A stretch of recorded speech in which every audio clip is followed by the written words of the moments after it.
Ladies and gentlemen, our next high level panel is titled Uplifting Public Private Partnership to Combat Scams in Southeast Asia.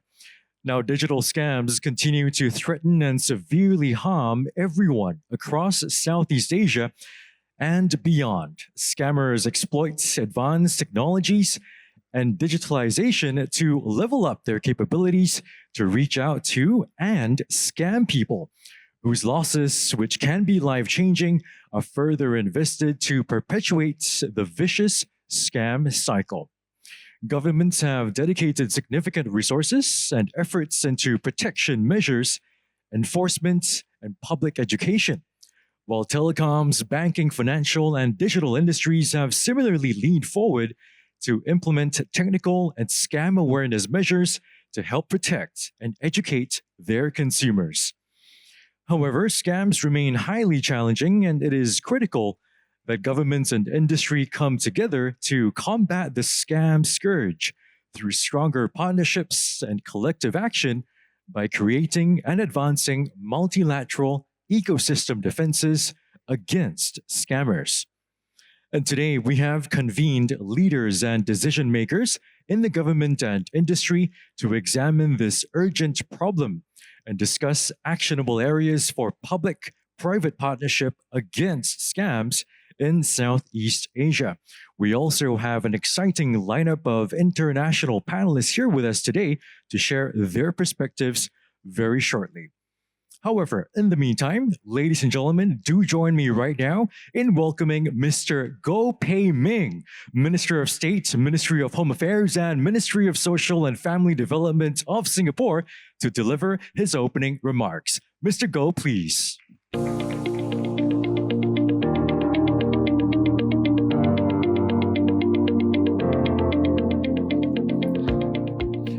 Mrs. Josephine Teo, Minister for Digital Development and Information, partners in our shared mission to combat scams.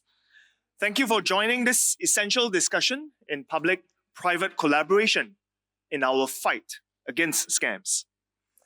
Now, scams have evolved into a global concern of staggering proportions.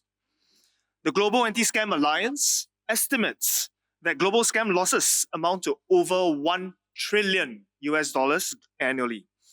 That's almost twice of Singapore's GDP. In Singapore, scams are an urgent national priority. Last year, scam losses amounted to a record of 1.1 billion Singapore dollars. The true devastation of scams isn't just reflected in the financial loss, the headline figure alone. Scams rob victims of their dignity, inflicting irreparable psychological wounds. And we have seen scams destroy families. Retirees lose their entire life savings in a matter of days. In a case reported in 2023, a 65-year-old retiree transferred over $1 million Singapore dollars to an acquaintance she met on Facebook, thinking that it was for a legitimate project. She not only wiped out 40 years of her life savings in 15 days, but also took out a further bank loan and borrowed money from her son to pay the scammer. And stories like this are not isolated. She is not alone. There are many others who are like this, where victims' lives are demolished overnight. The ripple effects extend even further. While societies embrace technology and try to go digital, exploiting and fully maximizing what digital can bring, scams can erode trust.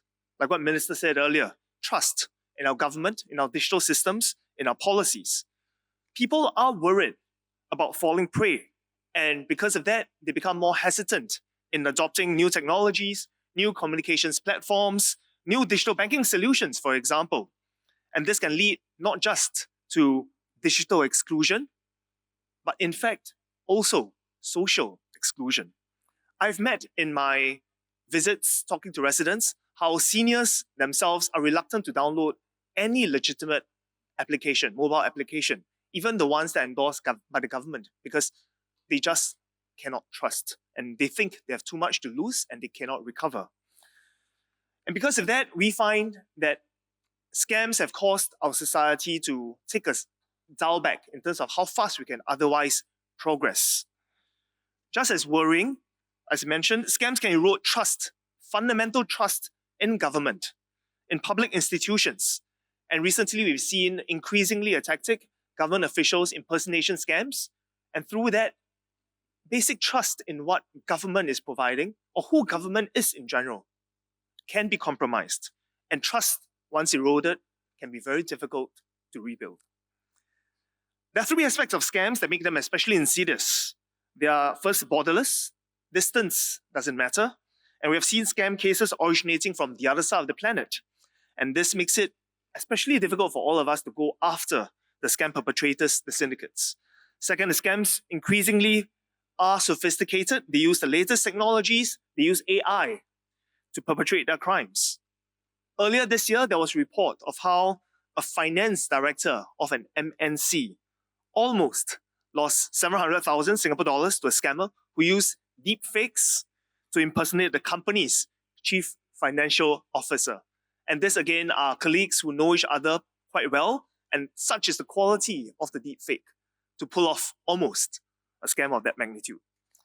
Third, scammers scale very quickly. Within a few clicks, a scammer can reach out to thousands of potential victims they're able to mirror and map over. And every day, on the government side, we leverage on the same AI tools to review about 400,000 websites and disrupt about 1,000 scam sites. But this, although sounds like a large number, is still unfortunately but a fraction of what the overall global scam situation is. So the combination of these three, in terms of borderless, sophistication, and scale, has created a perfect criminal enterprise. By leveraging on the same technology that has advanced society, the scammers are able to maximize the impact, the reach, the scale of their crimes without even stepping into our jurisdiction. As technology advances, we can fully expect that scams will only increase in efficiency as well as effectiveness. So our work as scam defenders is cut out for us.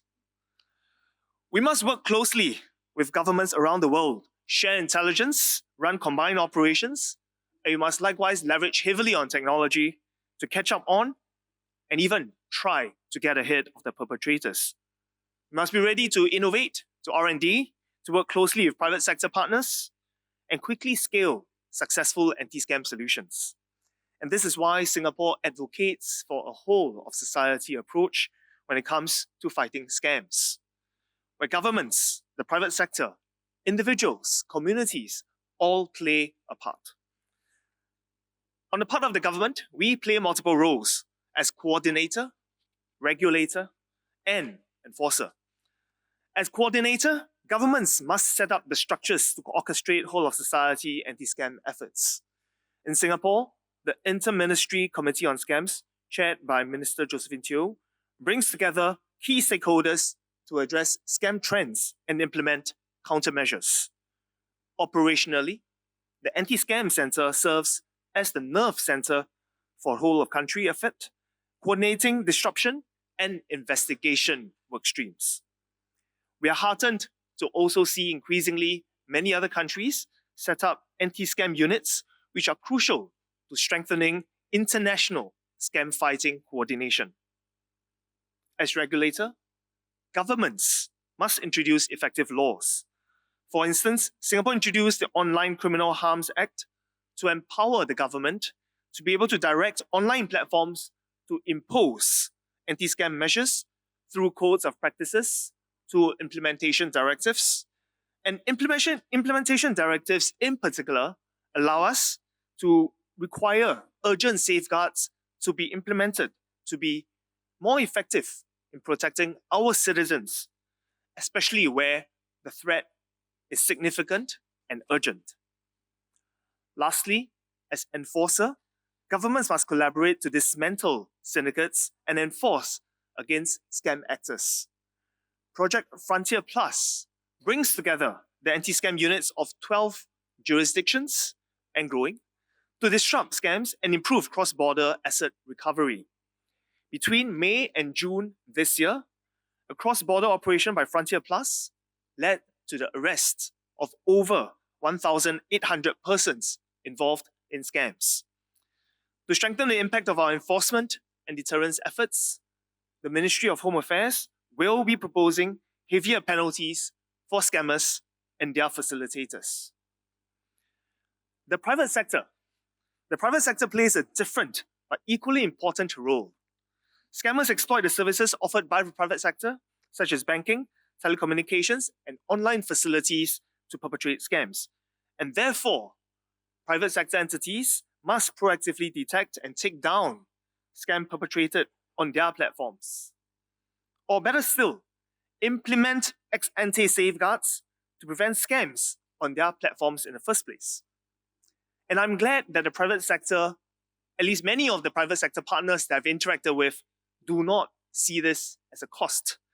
They see this as an investment, as a moral responsibility to create a safe space for their customers, to maintain trust in the companies, and to build a long-term relationship with them. And especially in Singapore, where services, professional services, trust-based services make up a significant proportion of our economy, this is a competitive advantage we must continue to protect and strengthen. I'd like to thank our industry partners for their strong support to combat scams. Major retail banks now have sophisticated monitoring systems to block potential scam transactions. Telcos have deployed solutions to detect and block suspicious incoming calls, SMSs, and online platforms have also invested heavily in user verification and removing scam content. In fact, your attendance here today reflects the seriousness that you and your companies, your entities, place on cybersecurity and scam prevention. In our next bound, we must catalyze even stronger partnerships between the public and the private sectors. And this will be the game changer for us to be able to respond even more robustly. Let me highlight 3 specific areas where the public and private sectors can better collaborate. First, the cooperation between public and private sector partners to facilitate rapid disruption of scams and asset recovery. When it comes to responding to scams, every minute counts. Therefore, tightening the cooperation between partners, the communications between partners is crucial. And one way that we have explored is to bring the different partners together, be co-located in the same space, in the same room even, so that we are able to link up and respond quickly. For example, in Singapore's Anti-Scam Command, we have co-located local bank representatives, and this allows us to work with multiple banks to stop and provide real-time assistance to the police and stop any illicit funds from leaving our shores as quickly as we can. And today I'd like to encourage even more industry partners to join our Anti-Scam Command. For instance, we are keen to co-locate with digital payment token service providers to improve the recovery of crypto assets. And to these digital payment token service providers, don't worry, we do not charge rent at the Anti-Scam Command. Second, the co-creation of anti-scam safeguards. Co-creation ensures that safeguards are effective and practical. The private sector has the technical know-how to come up with innovative solutions where regulators alone might not be able to develop. For example, the government works closely with banks in Singapore's Standing Committee on Fraud to devise measures to safeguard customers from digital banking scams. These include anti-malware, anti-phishing controls, and notably, Money Lock. Money Lock allows for local bank customers to set aside funds that are protected and cannot be digitally transferred. As of June this year, over 370,000 Singaporeans or Singapore customers, banking customers, have safeguarded their money, over $30 billion of savings, using Money Lock. Third, facilitating data sharing. No single organization not even the government, sees the complete picture.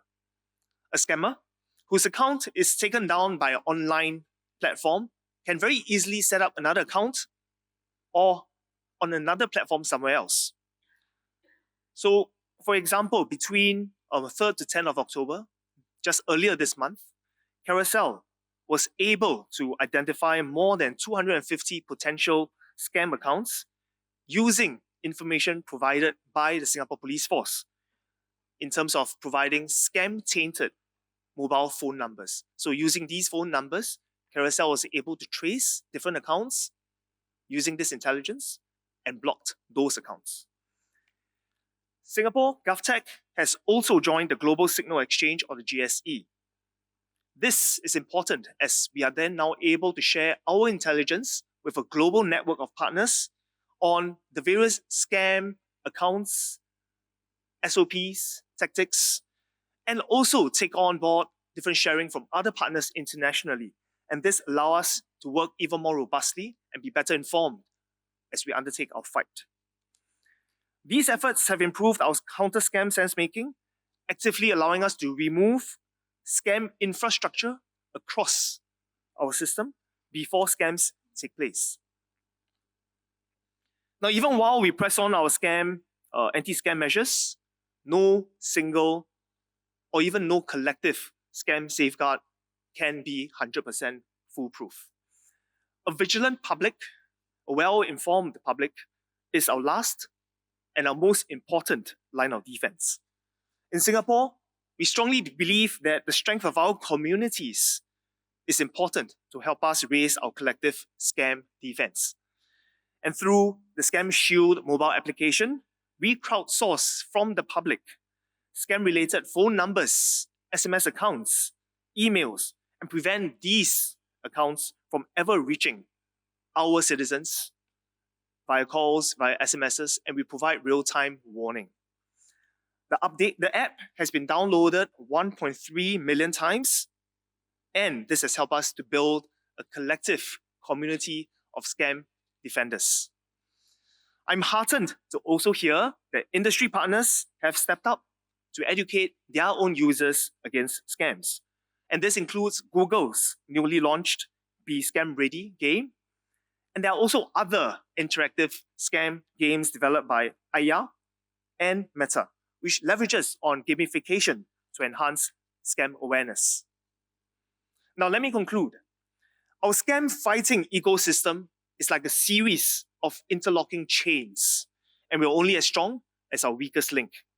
And that is why we must endeavor to uplift the entire ecosystem through a whole of society approach, where government, the private sector, our people, our community work closely, hand in hand, together to strengthen these interlocking chains and to ensure that we protect collectively every last person, every last citizen. I look forward to hearing more from our panelists later on what we can do to further strengthen this partnership. Thank you very much. Thank you very much to Mr. Goh Pei Ming for your valuable insights.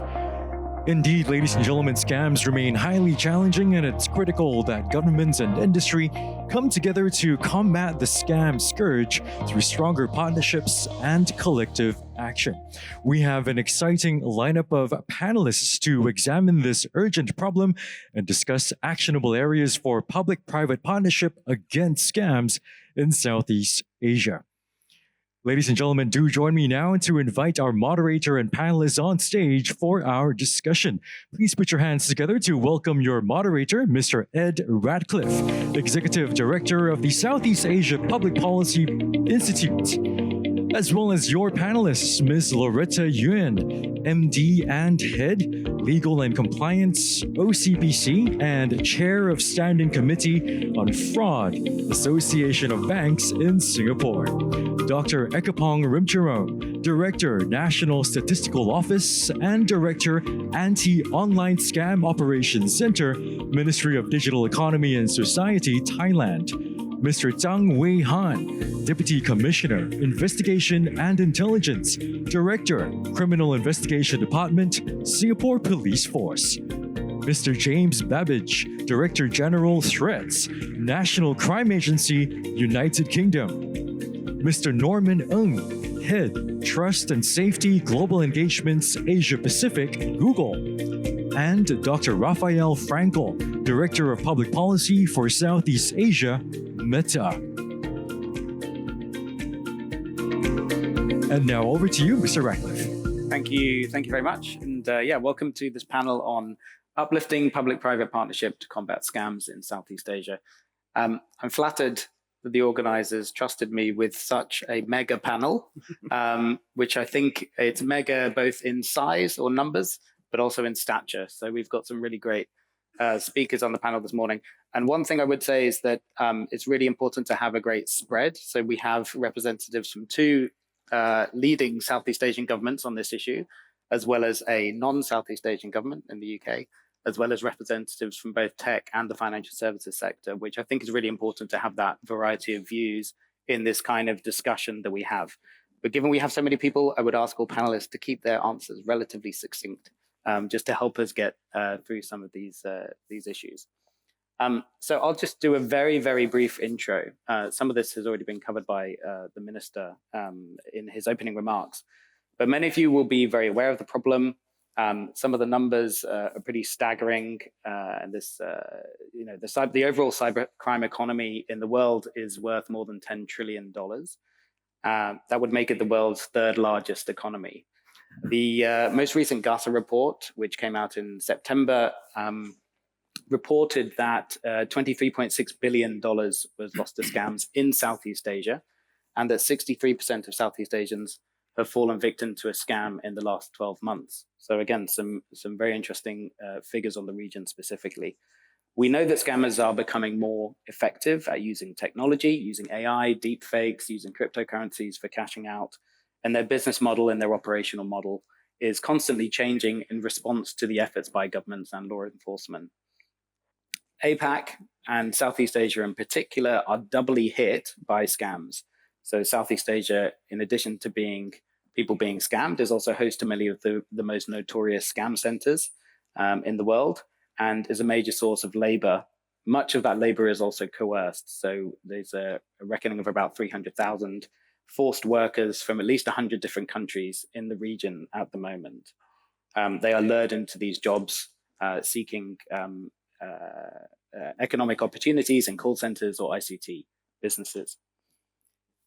We go on to the next slide. We did a piece of work which was kindly supported by Meta, which did a policy review of the kind of policy responses that governments are making to scams. And you can see these 5 areas. Please go and look at our website, seapublicpolicy.org. You can download the whole report and look at that. But I think it's very heartening to see the amount of work that's being done by governments to combat this across legislation, a unified government approach, and also clearly a lot of work alongside the private sector and industry. There's also important response against scam centers. Even in the past few days, there's been a very big piece of news around a bust in Myanmar on the notorious KK Park scam center that many of you will have seen. The Thai government in particular has been very busy cutting off power and 4G to many of those scam centers over the past couple of years. And there's also to call out the work of institutions like the Bali Process, Regional Secretariat, and civil society who look at the human trafficking elements of this. Also, this clearly requires a coordinated regional and global response. So we should acknowledge the early work by the ASEAN Working Group on Anti-Online Scams, which has been led by Thailand until quite recently, and the chair has shifted to Vietnam. And there's been some interesting proposals from the US, even in the past couple of weeks, on some sanctions for individuals in the region who are linked to the scam centers. So without further ado, I will bring in the panelists now for our discussion. So if we kick off with the government view, so I'll be asking these questions to our representatives from Thai, Singapore, and UK governments. But perhaps Dr. Ekapong, if I could start with you. So if you could give us a view of how Thailand is seeing this challenge, what are the key challenges that you're looking at, and a little bit of an idea of how you work with industry and private sector on the ground to combat the scams. Okay, thank you for your question, I think this is a good start because in Thailand, we have been taking this issue seriously for 2 years already. We start what we call anti-online scam operation center on the 1st of November 2023. So it's about 2 years. Yeah. Over there, we get together agency concerned, start from Ministry of Digital Economy and Society as a facilitator. We asked Royal Thai Police. We asked the Bank of Thailand together with Banker Association of Thailand. We asked Telco and also regulator of Telco. We asked anti-money laundering. We asked the digital asset to come together so that because at the early stage of the scam, I think every business have the silo, it's like silo control and also silo information, but scammer they just cut across everything. So we have a new decree that allow AOC to be center, so people must share knowledge, must share information, and then under the decree, the government can back up any regulation that agency concerned established. For example, we have we used to have in Thailand, I think same like Singapore, people have a freedom to open as many bank accounts as possible. But not now, right? Because we when we first started AOC, we realized that any one criminal or one scammer can open hundreds. So we address by ID. So if we found that this ID and identify this is scammer, we just send this ID to the central AOC, and then every business have to take down and freeze that activity under this ID. Right. I think this is the key part. Yeah, that's really interesting. So the close coordination with the financial services sector. Even start from bank, okay, we just freeze it. We send it to Telco. Telco also freeze it. Start from Telco. People call you and you realize it is scammer, you send it to AOC. Okay. Yeah, that's the end of the AOC. But daily use is when people face the realize that they've been scammed. They just call AOC, and then as a director, I have a authority to freeze any activity for 7 days. Okay, just freeze it for 7 days, no movement at all. But the victim have to go to the police station to do more interrogation. Okay, this is something that I want to mention because in Thailand we just work together. Yeah, as a same team, and then we have special law to cover everything. Okay, so legal basis to support the collaboration between the public and private sectors. Singapore, so Jung Wei Han, Singapore was quite, leading the way with the anti-scam command for the last few years. But do you want to give us a bit of an overview of how the Singapore government is seeing the issue, and again, particularly on how you're working with between the public sector and the private sector? So thanks, Ed. I think quite similar. I just want to echo what my Thai counterparts and colleague has mentioned. I think Singapore takes quite a similar approach, like what Minister of State had mentioned earlier. It's really a whole of ecosystem approach. I think we work on three key areas, I think, or emphasis in trying to tackle the scam problem. One, I think, actionable intelligence. Number two, shared responsibility. And thirdly, is being proportional in our response. I think firstly, in terms of actionable intelligence, it's really about bringing together people. So we talked about having platforms, banks, telcos come together, share data, and take action so that we can be more preemptive. Secondly, I think in terms of shared responsibility, I think we take the view that there is a lot of information asymmetry that the scammers and fraudsters try to exploit today.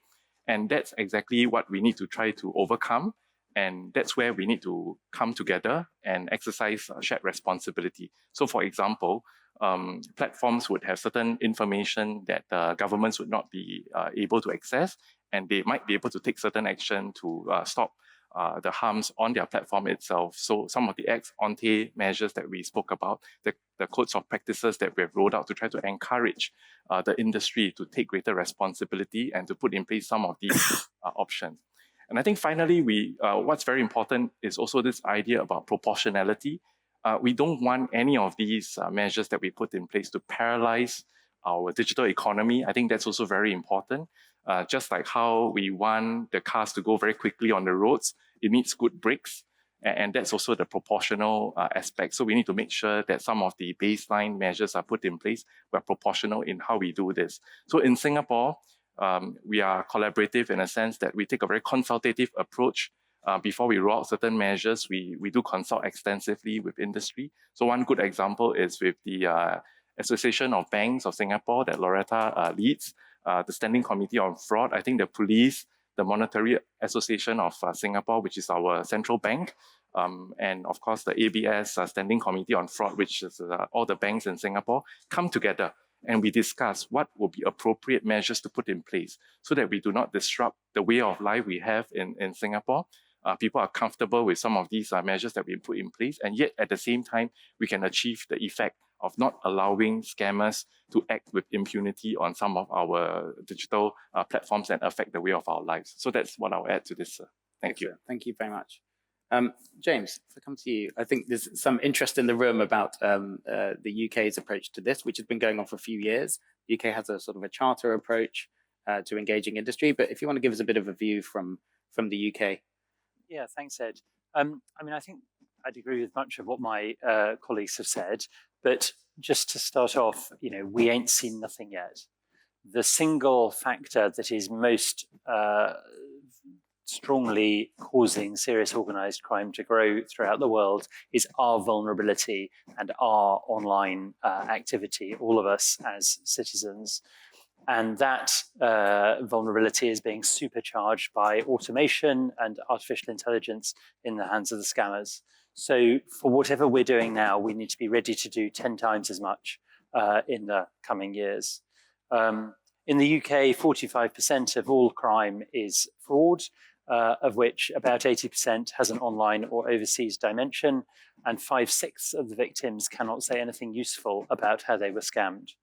So I think going after this in a responsive way, scam by scam, is not the answer. We need to proactively, we need to have the ecosystem approach that Zhang described. In the UK, we call out the growing threat from Southeast Asia as one of our most significantly growing threats. Other areas of concern include South Asia and West Africa. And the sorts of frauds we're talking about are investment fraud, romance fraud. I'd call out financially motivated sexual extortion as well is of increasing concern. But I think the most significant feature of the landscape is that it's more global. And just last week, the US and UK governments sanctioned a number of companies, but all essentially around one individual, a Cambodian national. It is astonishing that the US seized 128,000 Bitcoin, $14 billion worth of Bitcoin as part of that operation. And there were many companies that were sanctioned as part of that. I'll also call out Way One Guarantee. So the role of enabling organizations in this ecosystem is really significant. Way One Guarantee had processed $11 billion in crypto payments, almost entirely for Scam Center enabling, or at least very significantly for Scam Center enabling activity since 2021. And it ended up, as well as being sanctioned by OFAC, being banned on the Telegram app. Which is a unusual thing to happen. I think the main challenges I would call out are education and prevent. Shame is too great. We do not talk about these harms enough. We need to do that more. The second is closer working together between governments. The traditional multilateral legal assistance arrangements are slow. We've heard about the need for speed. And thirdly, multi-sectoral arrangements. I hope we'll talk later in the panel about how we're working with particular sectors. But as Ed has said, we have in the UK, as well as a really strong long-term arrangement with the financial sector, voluntary charters with the technology sector and with the telco sector. And there's a series of measures that we bring together to try to crack down on scams more effectively. Thanks very much. So shifting to the private sector, so it'd be great to hear from you, maybe first, Norman, because I think people are interested, particularly Google's involvement in this, because it's not maybe the most obvious platform to be leading on scams. But how have scams manifested on your products and services? And what kind of insights can you share about what you've seen, but also what are you doing about it? Sure, thanks, Ed. Hi, I'm Norman, and it's an interesting question here because what we see here is this. The observation we have is that whenever there is user trust in the platform, we know this is where scammers would be. So the biggest challenge that we see down here is that they are pervasive, they are everywhere here. So the biggest challenge for us is that we can't afford to play whack-a-mole here because especially for a platform like Google, we have so many different services here. So the approach and area that we are trying to focus on is a multimodal approach. What I mean by this is that we can take a lot of the existing things that we've heard from our panelists today and our colleagues. I think we can take a programmatic perspectives in here. We can take a policy approach. We can even take an approach which encompasses all this together. One example here is this. One area which we may hear of is this thing called the safety by design approach. We talk about Google Messages. We want to always enhance and continually innovate around our platforms to create friction points, multiple friction points across the whole queue chain. So the idea is to be sure that at the early onset here, we try to remove the sort of online harms through product interventions here. So those safety by design elements will be very crucial. An example, if you're a user of Android phones, say for example, you might be receiving a link and we'll try to create a friction point to say, hey, Ed, actually, you might be clicking on a malicious link. So we want to forewarn you. But that aside, I think the public-private partnerships, which is really the theme of today's discussion, it's really crucial in here. We talk a little bit about the global signal exchange. That's crucial because that shares intelligence and prevents user harm. But there are many other things that, like Singapore government is already doing here. We've been working very closely with them, I think from an early onset to create this enhanced fraud protection program. What it does is actually not just, preventing user harm to 622,000 devices, which Minister talked about in Singapore this year as of September, but because of the sort of leading partnerships with the Singapore government, we actually have rolled this out to 180 different countries, protecting over 2.5 billion Android devices in here. So what I'm trying to say here, Ed, is that I think the responsibility for us as a tech platform is that we can't just play whack-a-mole here. We have to think about how do you protect users at scale. And that's a huge undertaking and responsibility. One last point is that I think the public-private partnerships cannot stop at just the government level as well as the industry level. I want to underscore the importance of us unpacking it all the way down to a regional and local level. Examples such as the ASEAN Foundation, they've been really, really good partners. Very fortunate to be able to partner them. So with them, we're actually training up to 3 million users on online safety efforts, including programs like what Minister talked about on Be Scam Ready, based on inoculation theory. So I think all in, we can't just take a sectoral approach. We cannot take a fragmented approach. We have to take a multimodal approach to try to address friction points all throughout the whole queue chain of a scam lifecycle and journey. Excellent. Thanks very much. So Rafia, if I come to you. If you could talk a bit about, again, what you're seeing, some of the most recent trends, but also, how you're working with governments around the region to address the problem. Yeah, thanks, Ed. Well, I think, if I think about Meta's work when it comes to combating scams, I kind of bracket it into 3 different areas. The first is the product work, which we do on our own, but with a lot of input and discussion with the governments around the region, and to make sure that we're designing our products and adjusting them in a way that make it harder for people to fall prey to scams. The second is on public safety education and awareness, right? And again, I think that's a highly collaborative effort. I think what we've seen over the course of this year is we've been able to reach over 360 million people around Southeast Asia with some of our anti-scams awareness campaigns. So that's another big one. We do our legit anti-legit program here in Singapore that's reached a lot of people. But here we're talking about public-private partnerships, so that'll maybe really focus on that third point, which is how we collaborate. And I think that recently what we've seen is really the start of some success here when it comes to intelligence sharing that we've been really proud of in the work that we've done with the Singapore Police Force, the Royal Thai Police Force, the FBI, and others that have really started to finally put some of these people behind bars. There was an announcement, obviously, just recently here in Singapore about some of the syndicates that we were able to contribute to, that the Singapore Police Force arrested. The Royal Thai Police have made similar arrests.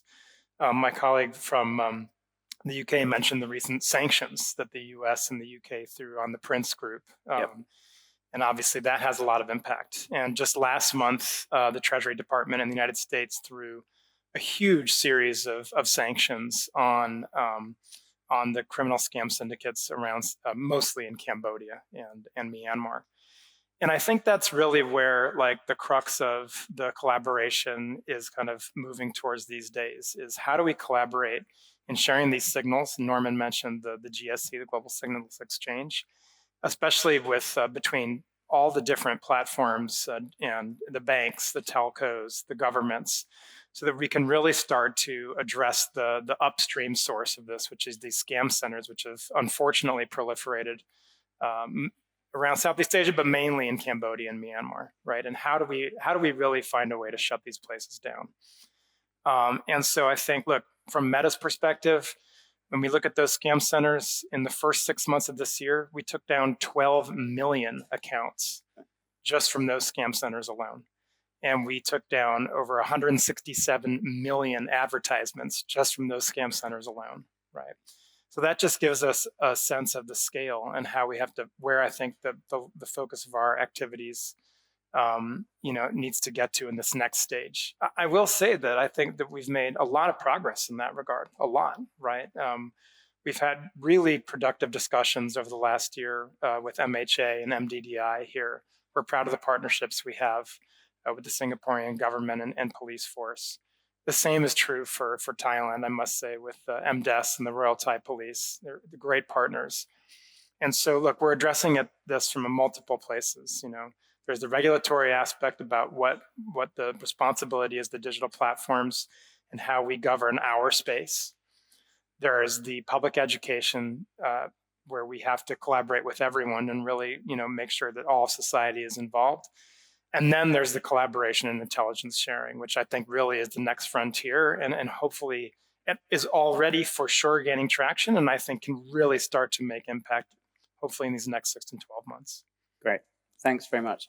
Loretta, sorry to make you wait, especially as the banking industry is was kind of at the center of a lot of this, and a really important part of the ecosystem in terms of combating it. So in the journey of the banking system fighting scams, collaborating with government, can you share a little bit about how you've, innovations or how you've overcome barriers or just your overall approach at the moment? Yeah, thanks. Thanks, Ed. I think one thing's for sure, the scammers are moving at lightning speed. I think throughout this whole scam fight that I've been in the last couple of years, the scammers today changed their typology, changed their tactics in a matter of days. So what this means for us banks is that we've had to innovate and had to keep pace with them.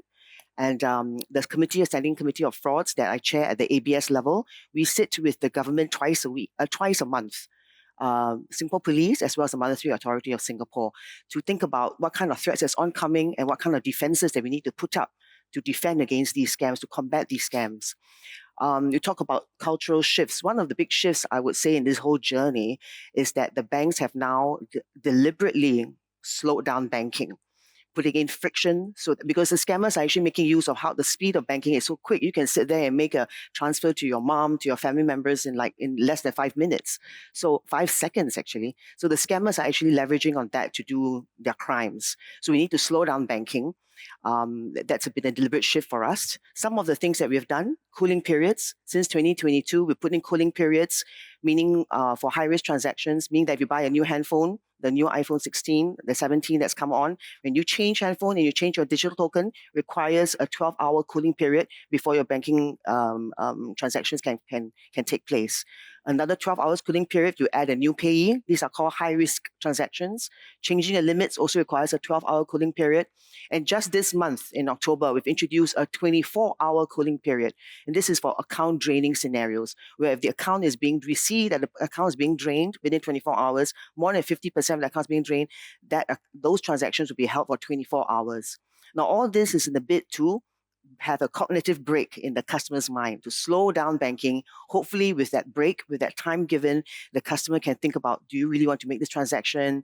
Is it really meaningful? Am I under pressure? Am I under stress? So hope to slow down banking. That's one thing. Money lock. Minister Pei Wing talked about money lock earlier. It's been one of our more successful initiatives. At OCBC, we will allow customers to decide how much money they want to hold back and not exposed to digital banking. That amount of money that you hold back with us in OCBC, it is guaranteed safe from scammers. The only way to unlock that money again is to visit a branch, or OCBC branch, or an OCBC ATM machine. So money lock has been quite successful in Singapore across all our banks in Singapore. Some of the new initiatives that's coming on, I want to talk about something that also Minister Pei Wing talked about, because what we're facing now is that our customers are not talking to us anymore. So when we call them and say, hello, madam, we want to talk to you about your mortgage loan, the answer we get back is, you're a scammer. Boom. So we are unable to talk to our customers anymore. So coming 2026, one of our new initiatives is what we call a reverse authentication for customer. We'll come up with a nifty, sexy name for that. But for now, the working name is customer reverse authentication. What this means is that when you get a call from a bank, so I'm saying, I'm Loretta Yoon, calling from OCBC, I would like to talk to you about your mortgage account. You can authenticate me right now, and I will send a notification through my OCBC app to you, and you can see you're on an active call with Loretta Yoon, our officer. Her code is this. Ask her what her code is, and I will give you the code. And that's hopefully how we authenticate our customers and make sure that our customers understand that they are talking to the authentic bank customer and not the scammers. So these are some of the things that's oncoming. I'm happy to talk about a little bit more about other things, but I think in terms of the essence, I will not. Yeah, well, I sympathize, because adding friction also, it does impact your relationship with your customer as well. So it must be difficult. If we move on, if we just put the slide up with the Venn diagram on, we're going to shift to talking a little bit more about the building up an ecosystem to defend against scams. So this is from one of our reports that we did. So looking at the different actions or areas of actions that can be done, and by the roles of different stakeholders as well, between deterring bad actors, increasing friction on bad actors, and then educating consumers. Some of these things we've already talked about as well this morning. But if we go just to the next question, the crux of this is that the government wants industry to be more cooperative and do more in fighting scams. Industry is very willing to help, but also wants the governments to be kind of understanding about the business realities and constraints, particularly like friction on customers. So how can we bridge the gap to build better partnerships for more effective anti-scam provisions? And I'm going to start with James. Maybe just to bring you in on the charters or some of the UK's approach, which have been different. I think in Southeast Asia, we've seen a lot of these cyber coordination centers, which have been really effective. The UK has taken a slightly different approach, which I think might be worth just digging down into for a couple of minutes. Yeah, sure. So as I mentioned, we launched a few years ago a telco charter and an online fraud charter, and both of those were voluntary arrangements to start and supercharge cooperation in those sectors. The telco work was about identifying and preventing scam calls, blocking fake SMSs, and enabling some real-time checking about recent sort of SIM swap type activity. And I think that one I would just particularly like to draw out, because that begins to take you beyond the sector, because that is about the telcos providing APIs to the banks that mean that the banks can check when you are making a transaction, whether your phone has just been subject to a sort of SIM adjustment. Equally, on the online fraud charter, work about blocking, reporting and taking down fraud, work on advertising and intelligence sharing.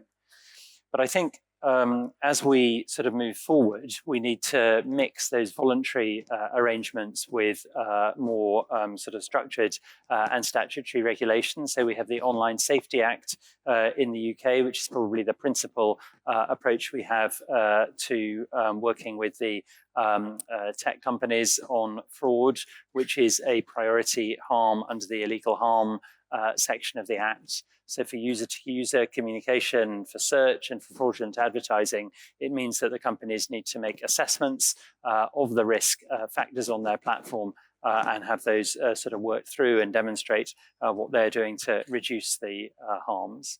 We've also, with the banking sector, been doing an activity we've called Fusion, which has been sharing transaction data from accounts where the banks have a sort of met a particular risk threshold. We have joint analytic teams with the banks, and we can begin to see the money mule accounts that are blocked by one bank turning up in another bank. And then Secure by Design work on so two-step verification, we all know, is absolutely key to online security, but equally overcoming two-step verification is increasingly the sort of price of entry for cybercrime, and there are fish kits that allow you to get around that. So we need to be raising the bar in terms of two-step verification, moving beyond message-based two-step verification, SMS and the like, and moving to in-app verification and even sort of full FIDO. So in the UK, actually, our next step is very much taking a leaf out of the book of the anti-scam command here in Singapore. We have very effective sort of strategic engagement across the financial sector into those other sectors I've been talking about. But we know in order to stop and block scam activity in real time, we need to be enabling the sharing of information across sectors more effectively. Global signal exchange, which has been mentioned by colleagues, and other sort of aggregation engines like that, we see as absolutely critical in that work. Thank you. That sets up a perfect segue for me to ask Jiang Wei-Han about the Global Signals Exchange. So GovTech Singapore recently joined, I think one of, if not the first, government entity to join. So could you tell us a bit about your experience so far, and then whether that sort of formation provides the solution, or whether there needs to be different solutions for the region, or what's been your experience? Yeah, so thanks very much. I think platforms like the Global Signals Exchange allow us to exchange signals between government and the private sector, and that's really in line with trying to scale our solution in trying to deter scammers. So today in Singapore, we do look out for malicious phishing websites, and we use technology to try to detect them. In fact, 1 in 2 of the websites that are taken down today linked to scams is taken down or identified through AI technology, and that's very helpful. So that has given us a very rich data of malicious sites, and we were thinking, how can we better scale this effort globally? So that's where Global Signals Exchange and platforms that GASA and Google have set up is very useful, because by contributing our signals into that platform, it can then be further propagated through social media companies and platforms globally, and it can achieve a certain impact. So we're hoping that by contributing signals into platforms like that, for example, URLs, maybe even email addresses that we know are being exploited, the platforms can then use this information and then go back and look at their own data sets and potentially identify even more malicious accounts. Of course, hopefully take those down and maybe even contribute more data into that. So like what James mentioned, if we're able to do this at scale, we could potentially be more proactive in our fight against scammers and not be as reactive. So that's really the idea between the data sharing thing that we're trying to do. It's not, I think there's a challenge, and we'll have to assure everybody that's participating that this is something reliable. And I think that goes back down to trust in the entire ecosystem. And we also need to make sure that we have the appropriate legal frameworks to share some of these data, because there are different levels of data that we are dealing with. So that's also another level of complexity that we have to deal with in terms of sharing some of these signals internationally. Excellent. Dr. Ekapong, if I could bring you in on this intelligence sharing and just the Thai government's approach. I mean, are you looking to engage in these platforms, or how are you gathering your signals and intelligence in this matter? Well, actually, a platform is one thing, but one thing that we as a AOC working is that we get together, agency concerned, and then see what the victim facing. Yeah. So we have what's so-called unusual behavior. Mm-hmm. For example, like the bank start to put the rule base that if any account transfer it's like in like 1 minute, transfer like 5 times, more than 5 times, we will freeze it right away, and then that individual have to come to the bank and do some kind of interview. It's not comfortable, but it's safe. And also in another side for telco, we come up with if any single number call out more than 100 times a day, which is unusual behavior. So we will dismiss that number. But of course, there's also downsizing. It's also affect like Grab, Uber, insurance broker. Yeah. But we have to learning by doing. So this is what something that we do, like proactive. Yes. Yeah, I think that proactive in terms of banking and financial. And for social media platform, I think we now have to uplift not only in single country, but we have to work together as a ASEAN, as a global, because it's global issue right now. Of course, yeah. It's interesting the ride-hailing platforms being another stakeholder in this. If I can go to the tech platforms experience of intelligence sharing, I think you're both involved in the global signals exchange. So I mean, have the signals been useful? What have you been doing with them? What's the private sector, the kind of the sharp end of the wedge experience on this? Maybe Norman, if you go first. And maybe just to put this into perspective, Yeah. When we first started as the founding partner with the Global Signal Exchange last October, we were contributing over 100,000 URLs, shopping URLs that were known to be bad. Today, we are looking at a tune of over 550 million signals that are being shared across platforms, including, Meta was a huge contributor also. And I think that speaks a lot of volume in terms of where we are at this point in time. How has it been helpful for us? Now, see this. Imagine if I remove an ad versus me preventing harm by seeing a signal, because it's very lucrative for me. If I was a scammer, I'm not just going to put up a potential scam on one platform. I'm going to go across multiple surfaces out here. So the point out here is that has been extremely helpful to prevent harm rather than removing harm. And that's a huge difference. So I think that's something we should shoot and look forward to, because what we want to do is really take the fight all the way upstream. Yeah, I think from our perspective, this is about being proactive, right? I think that's a reasonable expectation for people, citizens, governments to have of our platforms. Is to be proactive, is to do what we can. First of all, it's the right thing to do. Second of all, by the way, it's also good business for us. We don't want scammers on our platforms. That's not good. And so I think the Global Signals Exchange and other different forms of intelligence information, the types of things we've done with SPF and the Royal Thai Police are examples of that kind of proactivity. I mentioned, earlier some of the sheer numbers of the scam accounts that we've taken down in the scam centers across Southeast Asia. I'm glad Telegram finally took down one account. We've taken down tens of millions. And that was proactive work. That wasn't because someone told us that we had to do it. Yeah. That's because that's our systems working proactively to do it. I'm really glad also that the Deputy Commissioner mentioned the use of AI. There is rightly concern about how AI could be used for nefarious purposes, but we should also all be reminded AI is an incredible tool that we are all now using to combat scams. It's what allows us to conduct this work proactively and at scale.